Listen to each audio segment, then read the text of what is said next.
You are standing beside a man in a dimly lit study in 1460. The air is thick with the smell of oil lamps and sea salt. Before him lies an enormous sheet of parchment, stretched tight across a wooden drafting table.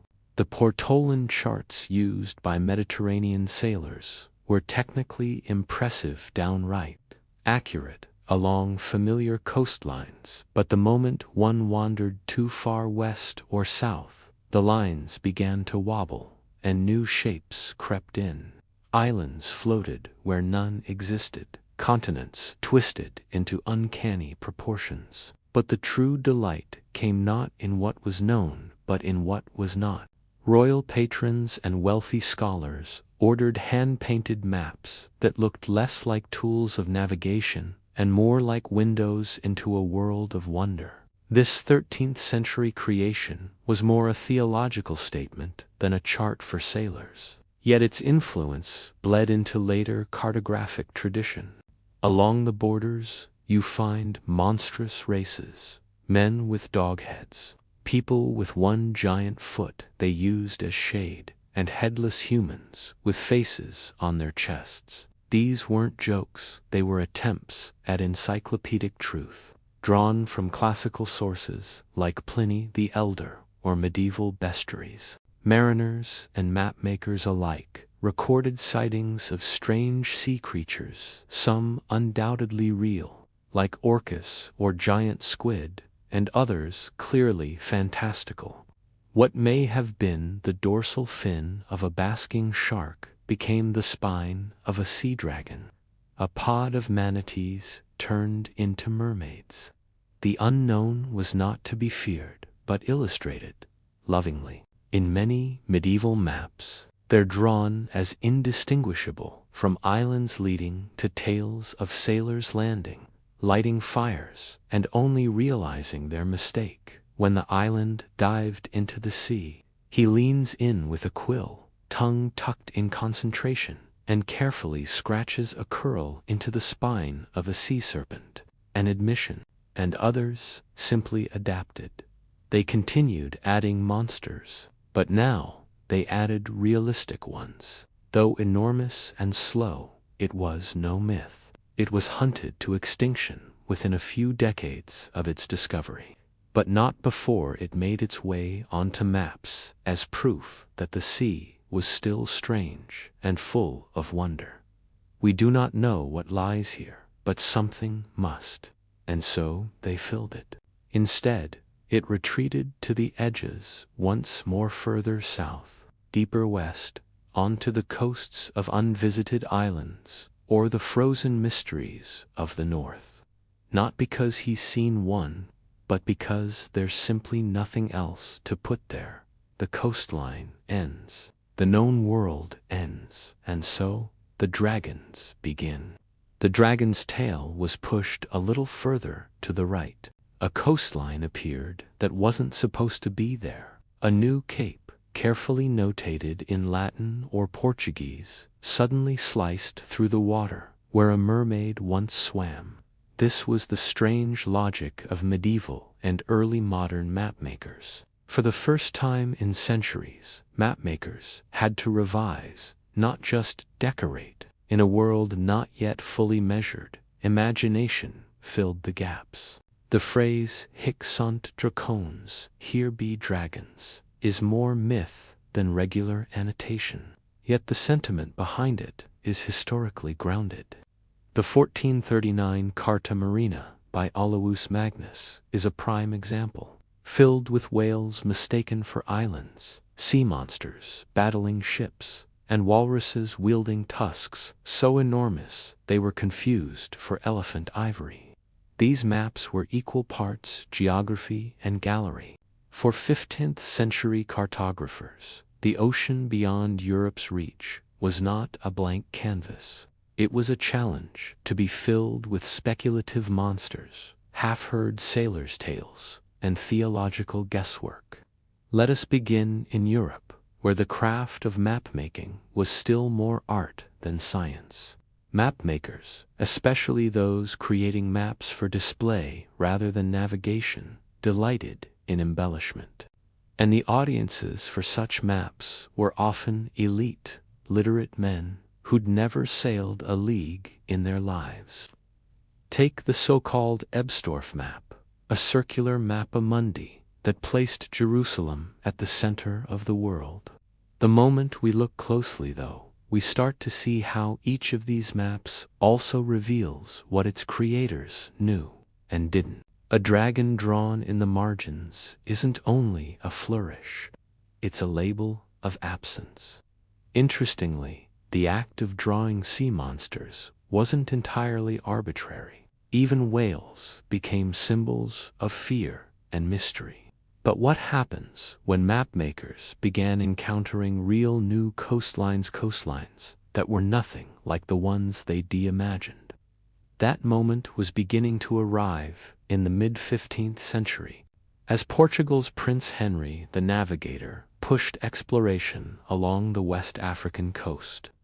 Real geography began to interrupt fantasy, and here begins the slow death of the sea dragon. The maps didn't immediately improve in accuracy. Old guesses remained. But now they had to share space with new observations. You might imagine this would frustrate the artists, but many welcomed the chance to revise, to improve. The sea cow, for instance, Sexually, the now extinct stellar sea cow was faithfully recorded in maps and travelogues. Yet even as these real creatures displaced dragons, the fantasy did not disappear. Because the unknown never fully left the map, it simply moved over. But how did cartographers begin to separate myth from report? At what point did mapmakers stop illustrating monsters and start trusting sailors? That answer, like the dragon's, lies just around the corner. You lean over the shoulder of a Flemish cartographer in the late 15th century. He's adjusting the border of Africa again, squinting at a report sent back by a Portuguese sailor who swears he saw a bay filled with floating, hairless cows. The mapmaker doesn't know what to do with that information exactly. The narwhal tusk, in fact, was traded for centuries as proof of unicorns and appeared on royal inventories across Europe, and moves on. This was the tension that defined late medieval and early Renaissance mapmaking, a slow transition from wonder to empiricism. It's often cited as the first map to label America as a continent, but equally interesting is how it blends old and new information. These reports, however, were often inconsistent. One sailor might describe a quiet lagoon, another a hellish coastline filled with cannibals who had actually landed there and who had simply passed by at night. The same island might have 3 different names depending on the language of the crew or the last storm they weathered. These maps include vast stretches of southern continents labeled Jave Le Grande or Terra Australis. Much of it was guesswork, artistic speculation about what must lie beyond known lands, but embedded within them were also transcriptions of real voyages, careful notations about currents, wind directions, and native populations. On one edge, it shows parts of Asia described by Marco Polo. On the other, newly mapped coasts of South America drawn from Portuguese exploration. Another includes a note about men with faces on their stomachs. These weren't random doodles.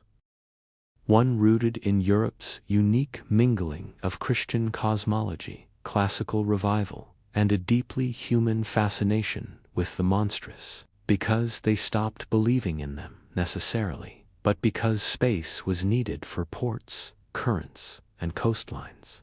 The monsters were pushed further and further into the margins, until eventually they disappeared altogether. Scholars like Olidrisi, working centuries earlier in the 12th century, had compiled geographic knowledge into remarkably accurate maps by gathering the testimonies of traders, travelers, and earlier texts. His Tabula Rogeriana, placed south at the top, included no dragons and offered precise measurements of distances between cities. The artistry of the unknown had merely been sublimated, turned into metaphor, symbolism, or nostalgia. Classical literature, sailor gossip, and artistic convention. Did mapmakers still draw them out of belief, out of tradition? His Theatrum Orbis Terrarum, considered the first true modern atlas, still included beasts swimming in the margins not because they were real, but because they looked good. The dragons were no longer needed, but they were still wanted. And in the margins, still, a few mythical creatures, relics of earlier thinking, slowly fading. The world's rough shape was becoming known. The dragon had been pushed to the last few blank corners of the map, but the process was far from neat.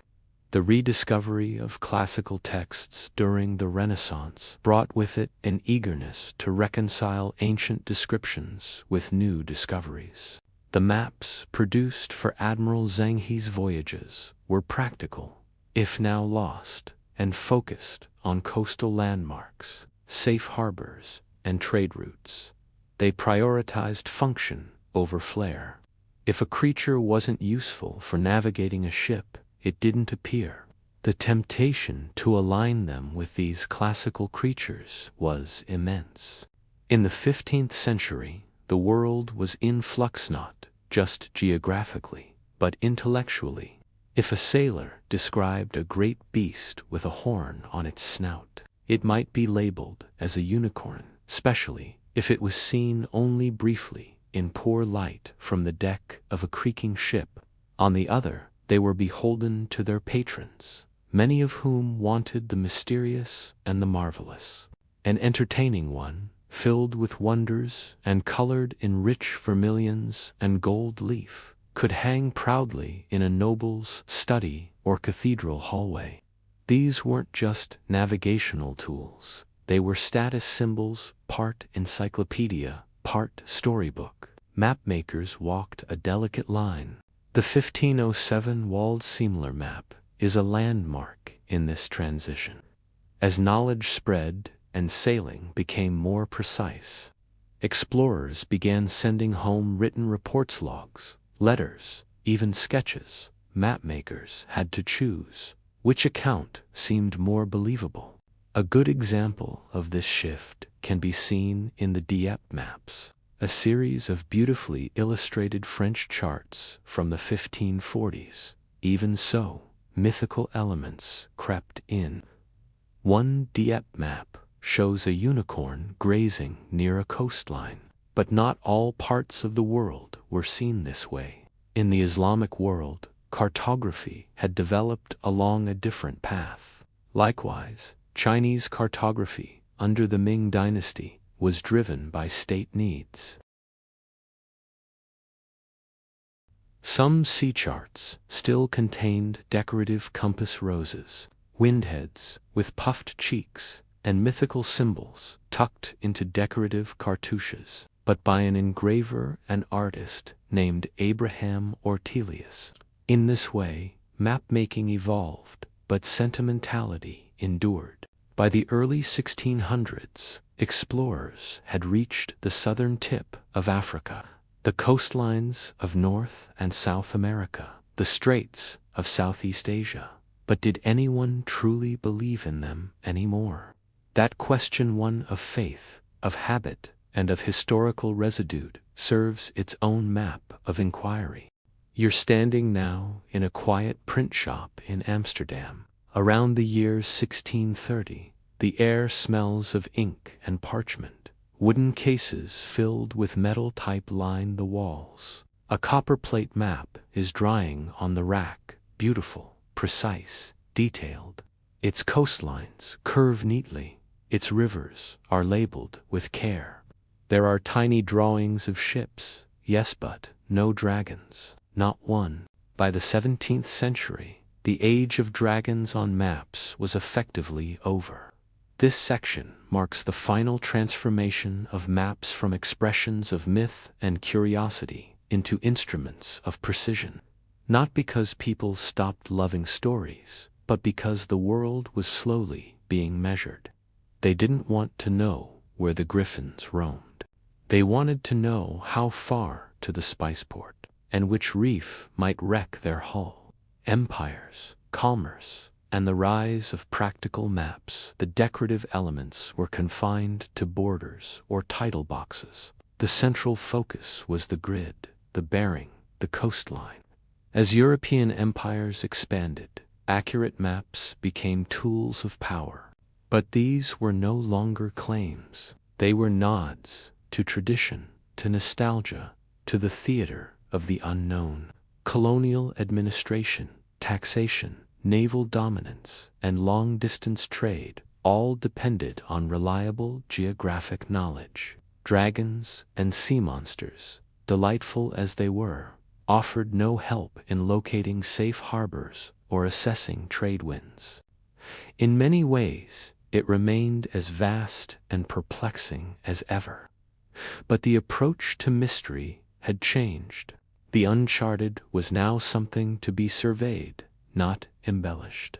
You can see this most clearly in 18th-century maps of interior Africa or the Arctic, long, sweeping white spaces waiting for data. The change was not just aesthetic, it was political and economic. The British East India Company, the Dutch VOC, and other trading powers demanded maps that could support commerce. The idea that knowledge should come not from tradition, but from direct experience and systematic doubt. The kraken, the unicorn, the myrmidol were discussed, if cautiously, in early scientific literature. Sailor tales were investigated, dissected, and occasionally even believed, if only briefly. If you could not verify the sea serpent, best not to draw it at all. Fantasy novels feature hand-drawn atlases with mythical beasts. The tradition persists not as belief, but as remembrance. You can see this in the practical evolution of Dutch sea charts. Clear, functional. Science tightens its grip. The Royal Society was founded in London in 1662 to promote natural knowledge. And so, in a way, the dragons were always true, just not in the way we once thought. Thinkers like Descartes, Newton, and Leibniz were redefining how Europeans understood space, motion, and measurement. We still have oceans, metaphorical or literal, where we wonder what might lie beneath. And sometimes, we still fill those gaps with monsters, or at least, with metaphors that resemble them. Meanwhile, scientific thought was crystallizing. The 17th century was the era of telescopes, barometers, and logarithmic tables, the ones filled with sea cows and long-necked leviathans, with men who had no heads and islands shaped like skulls. They were tools of science, now evidence of observation, not imagination. The iconography of the fantastical retreated from the serious domains of navigation and exploration, but never truly vanished. Dragons became embarrassing. Drawing them signaled a lack of seriousness, a holdover from the past. Maps, once whimsical, were increasingly expected to reflect empirical data, and yet they didn't vanish entirely. Even into the 18th century, some mapmakers, especially those producing maps for collectors or aristocrats, continued to include small, stylized sea monsters or exotic animals. A changing relationship to the unknown. It's not that the world had become less mysterious. Where medieval cartographers had filled the unknown with creatures, Enlightenment thinkers preferred blanks.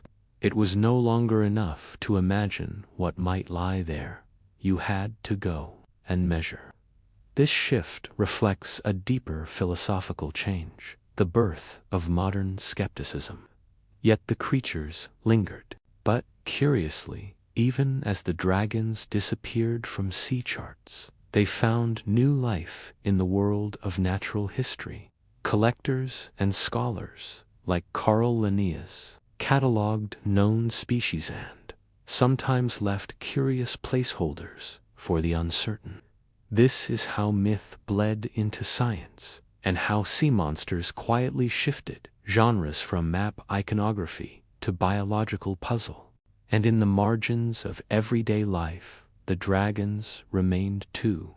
Folk art, children's books, heraldry, decorative borders on legal documents, pub signs. Even today, some modern novelty maps revive these creatures. Tourist maps of coastal towns might show cartoon krakens, maps as mirrors of the mind. If we look back now, we might realize that maps tell us less about the world as it is, and more about the world as we imagine it. The dragons were never real, but the fears, the hopes, the unknowing they represented, those were real enough. Today, we trust our satellites, our GPS, our topographical data, but we still have blank spots in our knowledge. So next time you look at a modern map, sterile and exact, remember the ones that came before it. And maybe ask yourself, when we stopped drawing dragons, did we lose something too? This is a world map made in 1300. It's not what you think it is. It's not a guide for travelers. It's a mappa mundi, a map for contemplating the world, not for getting lost in it. It's about showing the divine order of the world, not its shape. The mapmaker is Richard of St. Omer, a monk's scholar in a narrow stone chamber in northern France. He's never been to the coast. He's never even seen a camel. And yet he's drawing 8 of them here. He's making this map entirely from second-hand accounts, sacred texts, and travelogues. At the top of the map, he places the Garden of Eden, the source of all life, surrounded by rivers flowing in 4 directions. Jerusalem is at the center, as it should be. The world revolves around salvation history. He takes special care with the text, writing in Latin and adding little pictures to show what's important. He'll never know what it's like to sail those waters, but he can still draw them. He fills in the rest of the map with details from books and stories he's read, often copying from other maps. What about the coastline, the oceans? Richard's sea is a narrow band along the edge of the world, dotted with islands and crossed by important rivers, sailors, merchants, explorers. But for now, this map is enough. This is the world as Richard knows it, and it's good. He knows the names of deserts he will never cross, and mountain ranges he will never climb. He has measured them, inked them into permanence. Richard is a mapmaker, not a traveler. But as he works, he begins to see the world clearly, or at least in his mind's eye. In a few decades, that will change. New kinds of travelers will demand new kinds of maps. Richard of St. Omer's candle has burned low. He's closed his inkwell, rolled his parchment, and left his map in the care of his abbey's scriptorium. His work is done for now. But across Europe, a quiet shift is beginning to stir. A new kind of voice is entering the cartographic conversation. These men have not read Ptolemy. They have seen the coastline curl beyond the horizon. It's no longer just monks and scholars writing about faraway lands. Now it's the men who've seen them rough-handed mariners, dusty merchants, and weary pilgrims. In weathered memory, in exaggeration and survival, they return home with calloused feet, strange words on their tongues, and claims that strain credulity. In an inn in Venice or Lisbon, you might overhear them telling tales of cinnamon-scented islands beyond India, of cities paved in silver, of stars that move strangely over southern oceans, in grids, flat, angular, and oriented by compass directions, rather than biblical symbolism. They emerged first in the maritime states of Italy and Genoa. Venice quickly spread to Catalonia and Majorca.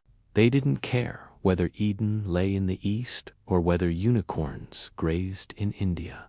What mattered was getting their rand, getting back. A sailor could use one to navigate from Marseille to Constantinople with surprising precision. They were not drawn from ancient texts, but from experience. They were crafted by a new type of artisan, the professional mapmaker. In tradition, a trader returning from Alexandria might describe a new inlet. A Spanish sailor might draw a crude sketch of an unfamiliar bay in ink that dries permanently. What if a captain claimed to have seen flying snakes, and now they want someone to draw it? But here lies the problem. Travelers speak in stories. Cartographers, like Richard, work in lines. A quiet curator of collective memory. He might choose to record only what had been confirmed by 2 or more sources. Sailors returned again and again with details that couldn't be ignored. Islands not shown in the Mappa Mundi, coastlines with different curves, stars rising in places where stars weren't supposed to be, or, alternatively, he might add a small, unlabeled shape to the edge of the chart, just in case. The map is part Portolan, part Mappa Mundi, bridging old and new. So how, in the 14th and 15th centuries, do these two worlds come together? Sacred places remained at symbolic centers. Eden, though unreachable, still hovered at the top edge.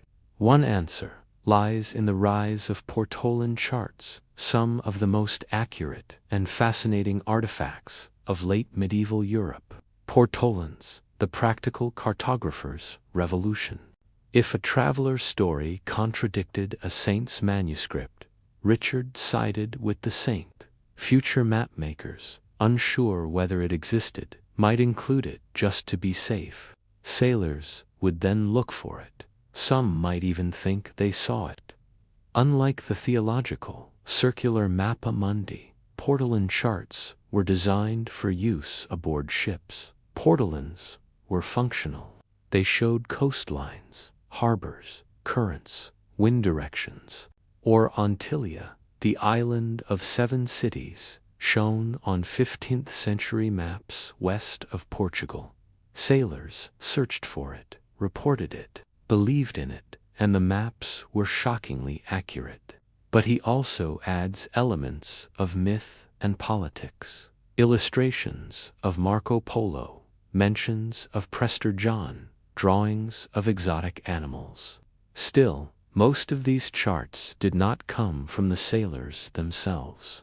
Often literate but not highly educated, these men ran workshops near ports and received a steady stream of information from ship captains, quartermasters, and pilots. Slowly, painfully, the world's blank spaces filled in not with dragons, but with data. The mapmaker listened, nodded, measured, sometimes believed, sometimes didn't. Then, with steady hand, he folded that story into the map. But belief was tricky. Richard's kind of map never truly died. For centuries, versions of the Mappa Mundi were copied, decorated, and hung in universities and cathedrals. What if the reports contradicted each other? What if one traveler insisted there were 3 islands south of Crete, while another swore there were none? Here, the mapmaker had to become a kind of editor. Faith in eyewitnesses versus faith in books. This era becomes a battleground between 2 kinds of trust. Trust in books versus trust in experience. Richard of St. Omer trusted books. He believed that older sources, ancient, sacred, time-tested, held the truth of the world. But for the mapmakers in Catalonia and Lisbon, the tide was turning. One famous example is the Catalan Atlas of 1375, commissioned by the King of Aragon. It was created by a Jewish cartographer named Abraham Cresques.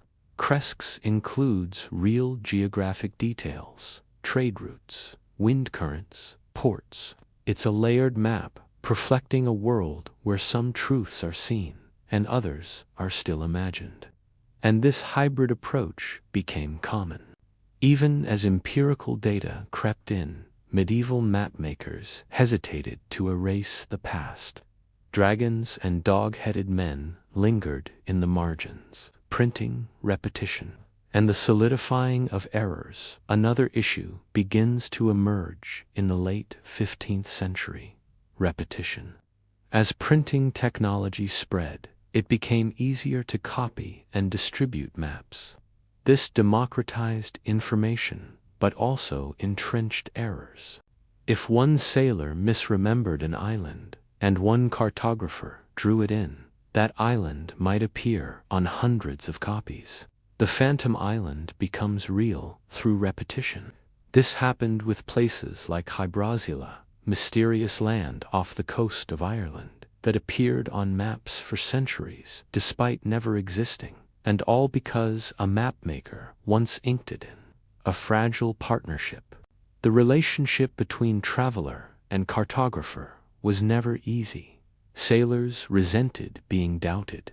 Mapmakers struggled to distinguish truth from tale, but together they reshaped the map. Not always correct, not always complete, but closer. Still, even as experience began to win over tradition, the two continued to coexist. And in the quiet corners of abbeys, there were still men who believed the best maps were not drawn with compasses and rulers, but with faith and ink. But how long could this last? The next wave of cartographers wouldn't just be artisans or monks. They would be scientists, and they would bring instrument squadrons, astrolabes, telescopes. So what happens to the map when measuring becomes more powerful than believing? The monastery where Richard of Saint Amour inked the Garden of Eden still stood, its cold stone walls casting long shadows over the scriptorium. Inside, maps still clung to walls like sacred parchments, as much about salvation as geography. But outside that cloistered world, the earth was beginning to feel rounder.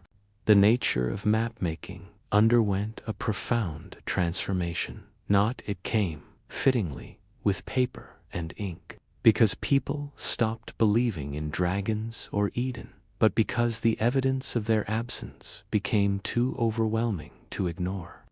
The change was not loud, but not from monks. That year Behaim constructed what is now the oldest surviving terrestrial globe, the Erdapfel, or Earth Apple. It was magnificent. 5 centuries later, it still exists in a dark museum in Nuremberg.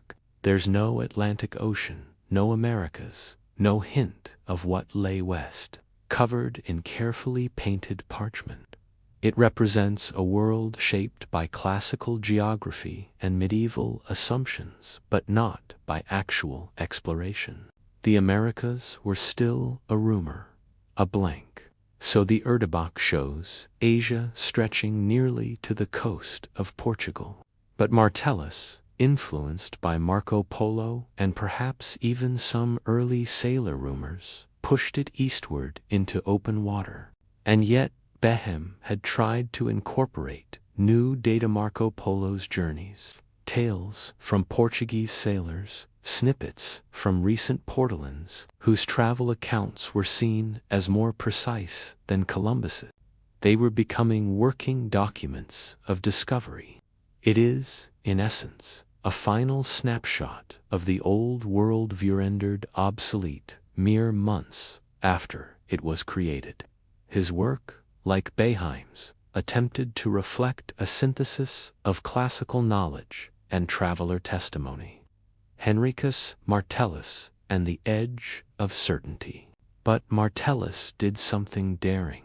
He moved Japan. Latitude and longitude grids replaced windroses. Compass lines became subtler.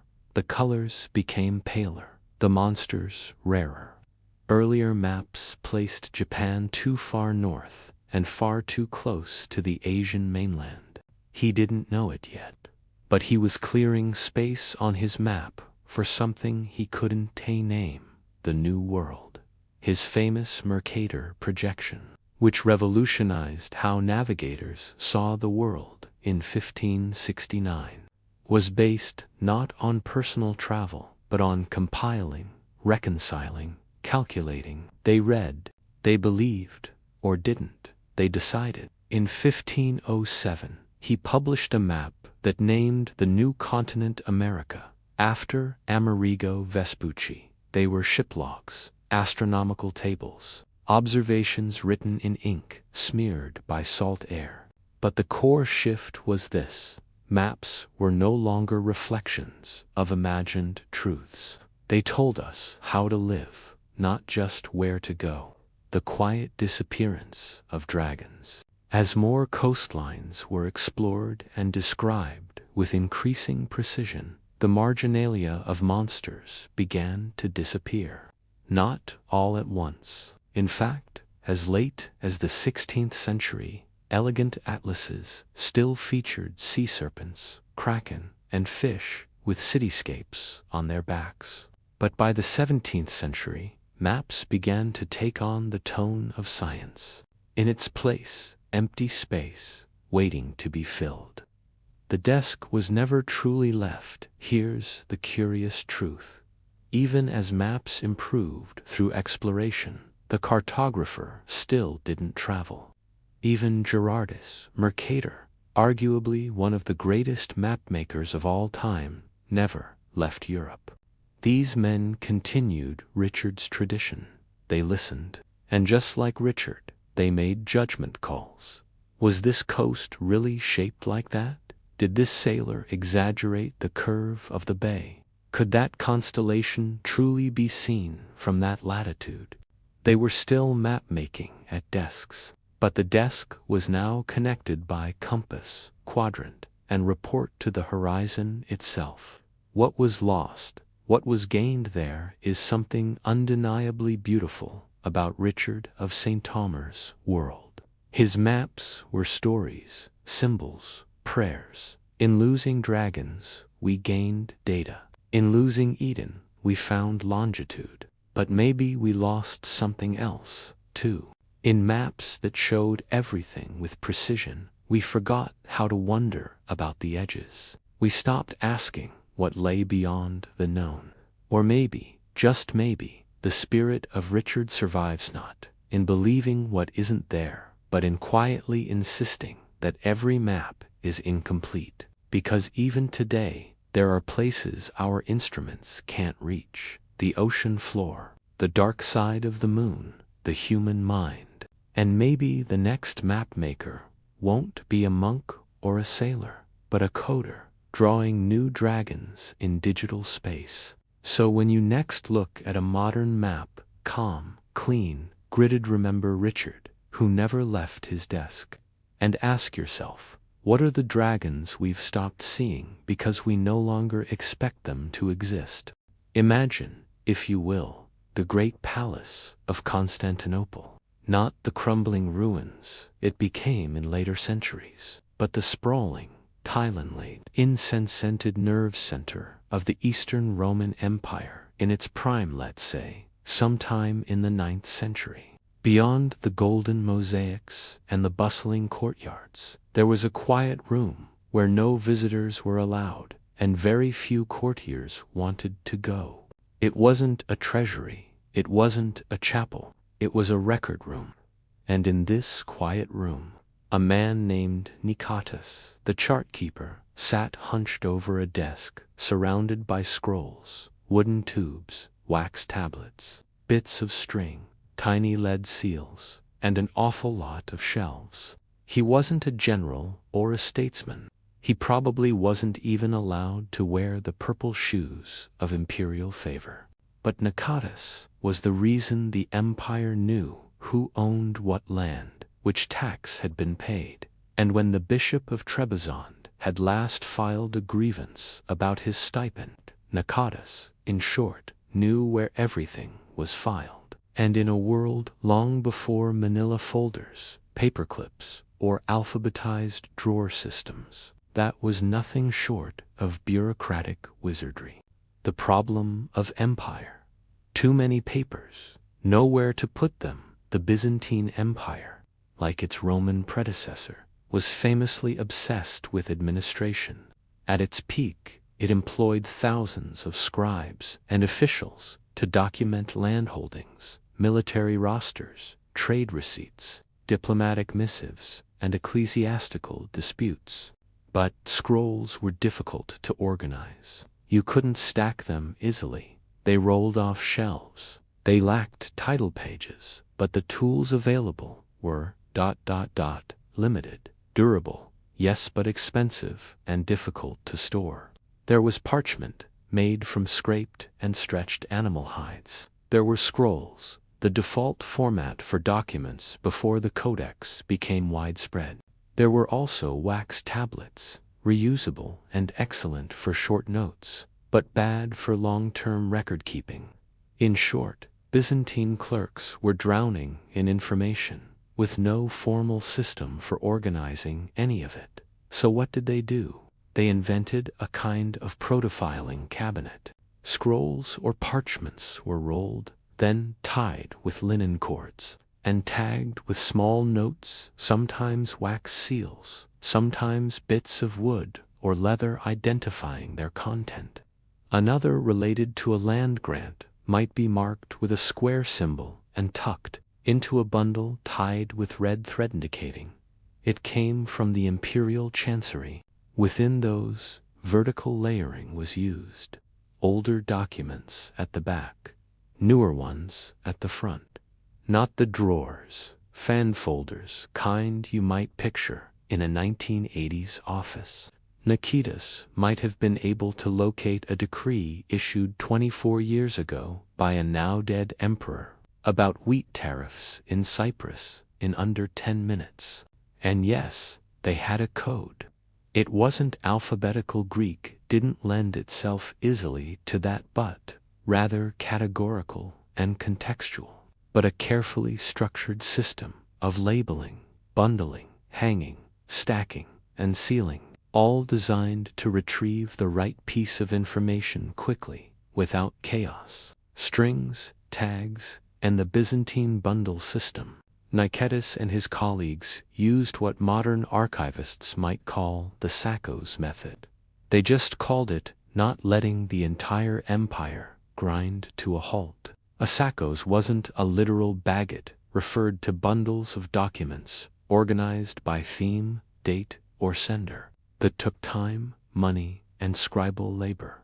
A record about tax exemptions for a monastery in Thessaly might have a tag shaped like a cross with a year scratched onto it. These seals bore the name and office of the issuer, as well as symbolic imagery, crosses, saints, imperial crests. Documents were then stored on open wooden shelves. Organized spatially, one wall might house tax records, another ecclesiastical decisions, another military orders. They passed down organizational systems by repetition and memorization, rather than written manuals. And then there was the chartularios, literally, the guy with the charts. He didn't just watch the scrolls, he knew the system. It was his job to know the filing code. This, of course, meant that if Nicetas got sick, things could go ... poorly, which is why Signor Chartulario trained assistants in a kind of oral record-keeping apprenticeship. Today, we'd call it institutional knowledge, wax, lead, and the danger of duplicate documents. One of the more delicate problems of the Byzantine bureaucracy was managing duplicates. In a world without photocopiers or carbon paper, producing a copy of a document meant physically rewriting it. To avoid confusion, Byzantine officials used lead seals, tiny stamped discs of lead, attached to documents with string to mark original versions. This, of course, meant that if Nikitas got sick, things could go ... poorly, which is why senior Chartulario trained assistants in a kind of oral record-keeping apprenticeship. They passed down organizational systems by repetition and memorization rather than written manuals. Today, we'd call it institutional knowledge. They just called it not letting the entire empire grind to a halt. Wax, lead, and the danger of duplicate documents. One of the more delicate problems of the Byzantine bureaucracy was managing duplicates. In a world without photocopiers or carbon paper, producing a copy of a document meant physically rewriting it. That took time, money, and scribal labor. These seals bore the name and office of the issuer, as well as symbolic imagery, crosses, saints, imperial crests, no seal. Probably a copy, seal, broken. Handle with kirit may have been tampered with. To avoid confusion, Byzantine officials used lead sealstein stamped discs of leads attached to documents with string to mark original versions. The presence of the seal indicated authenticity. Nikitas likely had a drawer, more likely a wooden chest with compartments just for spare seals and strings, possibly even a device for pressing those seals, like a small iron mold. As Byzantine bureaucracy grew more complex, so too did its record-keeping needs. By the 10th century, entire departments had sprung up to manage the copying and storage of documents, the cancellaria, the grammatean, and more. Some scrolls were burned, some were repurposed. A few precious ones, mainly religious or diplomatic, were hidden and eventually made their way to collections in Venice, Mount Athos, and beyond. But it all came back to people like not nobles, not generals, clerks, whose system of string, shelf, and memory kept the empire running. And like all oral systems, it died when the last person who understood it passed away. But in Nikitas's time, every scroll or parchment was a laborious, expensive object, and yet they made thousands of them, and found a way to not lose them. An empire of paper, before paper came. And his fellow Chartulario preserved the decisions of emperors in wax, lead, and thread. Here's the odd twist. The Byzantines built one of the most elaborate bureaucracies in world history. Before the widespread use of paper in Europe, paper would come later from the Arabs, who had learned the craft from Chinese artisans. Imagine a small room in a marble palace, a man surrounded by scrolls and seals, muttering to himself in medieval Greek. When Constantinople finally fell in 1453, much of the old imperial archive was destroyed. But the shelving systems, the bundles, the colored strings, they vanished. Not because they didn't work, but because they worked too well, and nobody thought to write them down. Nikitas's filing cabinet, his metaphorical one, not a literal box of drawers, was an oral system.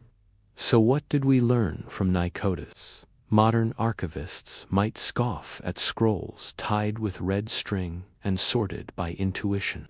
But historians owe much to people like Nikitas, because buried inside his shelves were land records, tax assessments, and imperial decisions that shaped real lives. And though his name appears only in a few footnotes, barely a whisper in the grand narrative of Byzantium, Nikitas, they made history legible.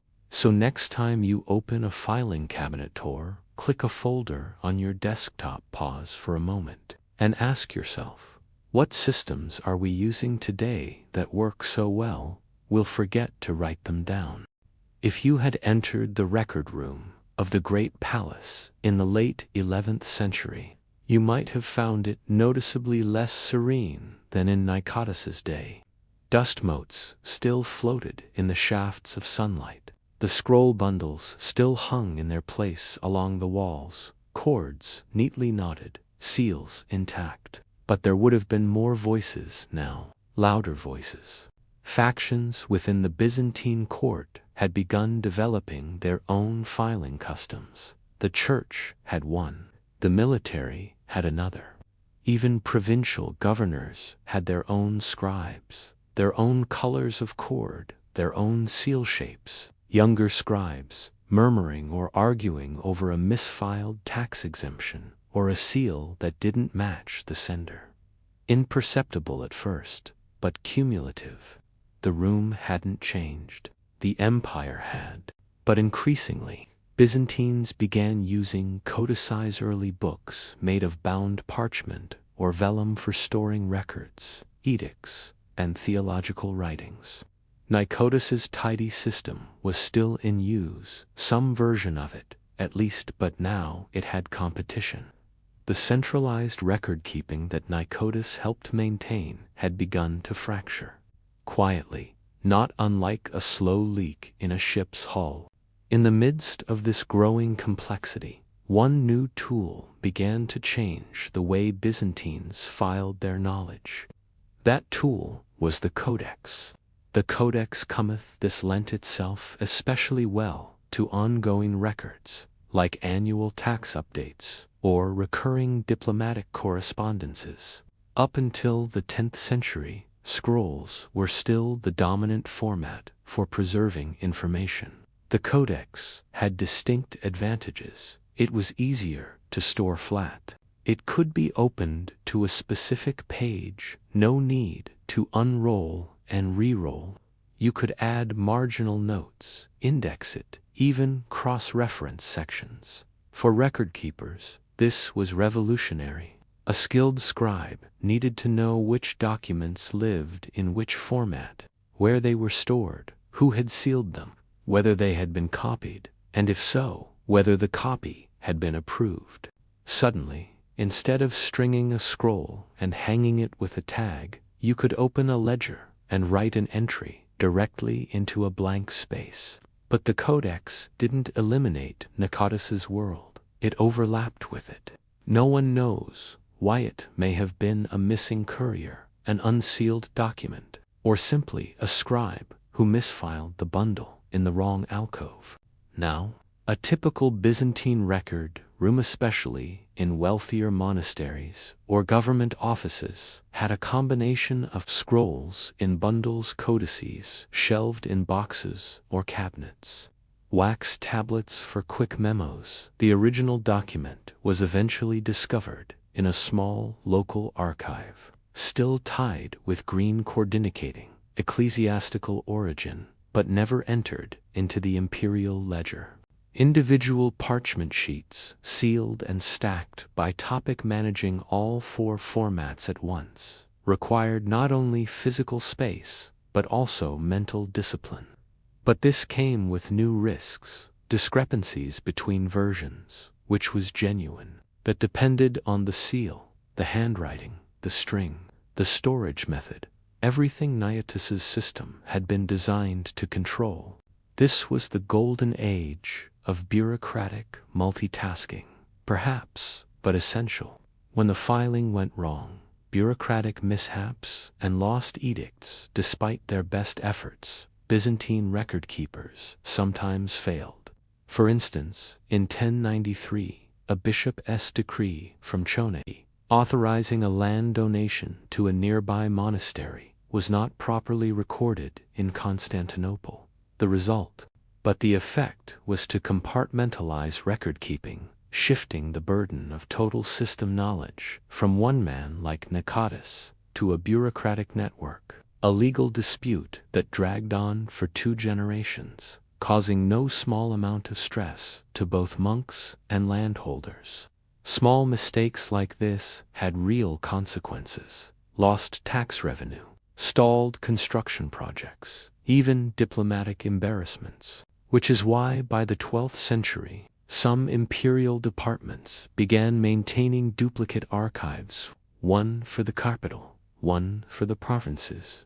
Scrolls and parchment codices remained the default, especially in religious or legal contexts. A nobleman might produce another, but as more people invented their own systems, the imperial center lost coherence. The rise of the archivists. To fix this creeping disorder, the empire did something modern organizations still do today. Most were lost during wars, looting, or the slow decay of centuries. It created more job titles. There, in cool stone rooms, you can still find, by the 12th century, alongside the chartulario, there were now notarioi, notaries, who formalized documents for authentication. Scoophallacs, literally keepers of the vessels, but often assigned to guard sacred or sensitive scrolls. Bibliophilax, book guardians, usually monks or priests,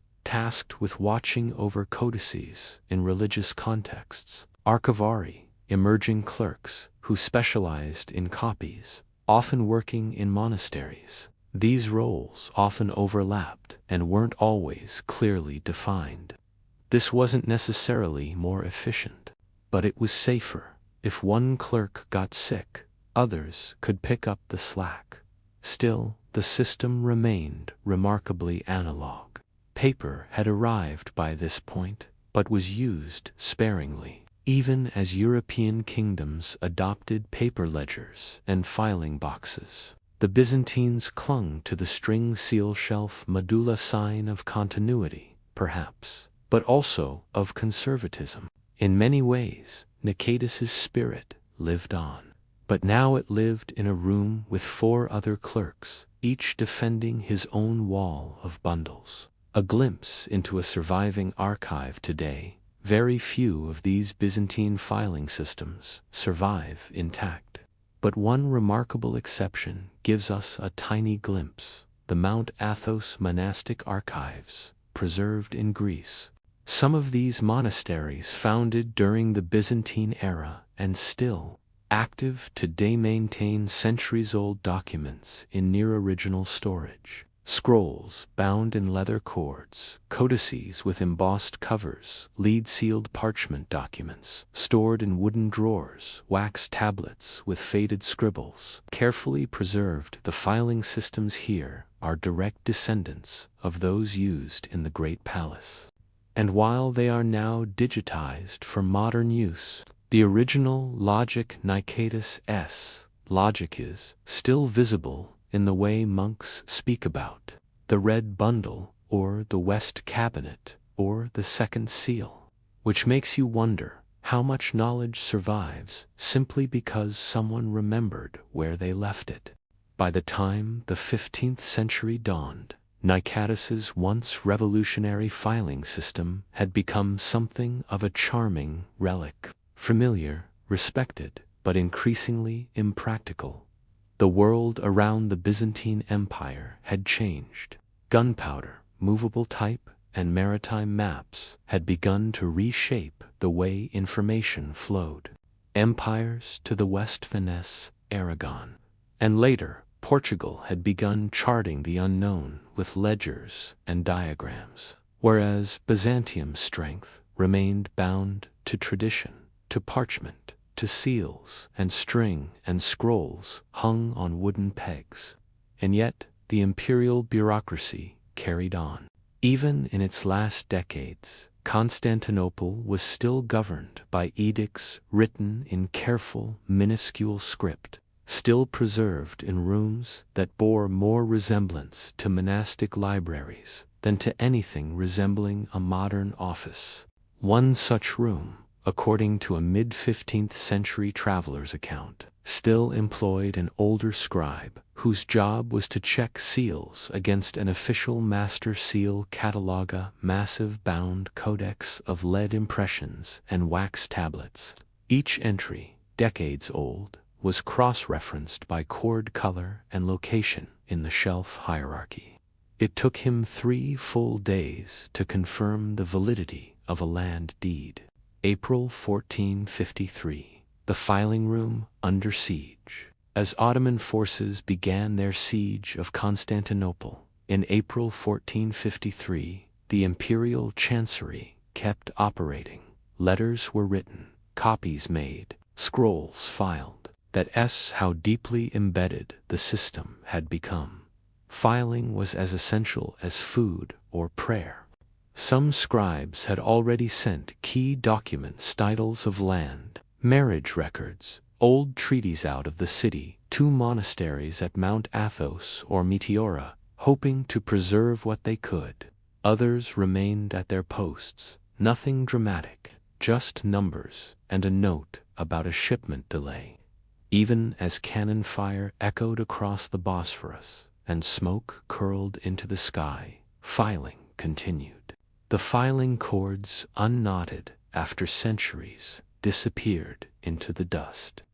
In a particularly poignant passage, one final report, written in the chancery, dated just days before the city's fall, includes a routine notation about grain prices in the provinces. It was signed, sealed, and presumably filed. What was lost? When the Ottomans breached the city walls on May 29, 1453, much of the imperial infrastructure was destroyed, including the palace archives. Fire consumed scrolls. Leather-bound codices were ripped apart, their metal clasps melted down for coin. Wax tablets were shattered. And yet the system didn't entirely die.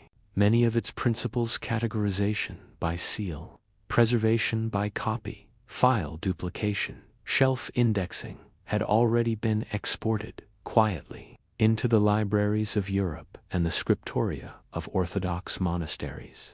Nicodemus's ideas, filtered through centuries of bureaucrats and monks, would live on in the chancery filing protocols of Renaissance Venice, the diocesan registries of Eastern Orthodox churches, the scroll catalogues of Russian monasteries. But Nicodemus had already laid the groundwork for the core concepts, and eventually, even in early civil archives of the Ottoman Empire, which adopted surprisingly similar systems for land records and tax registries.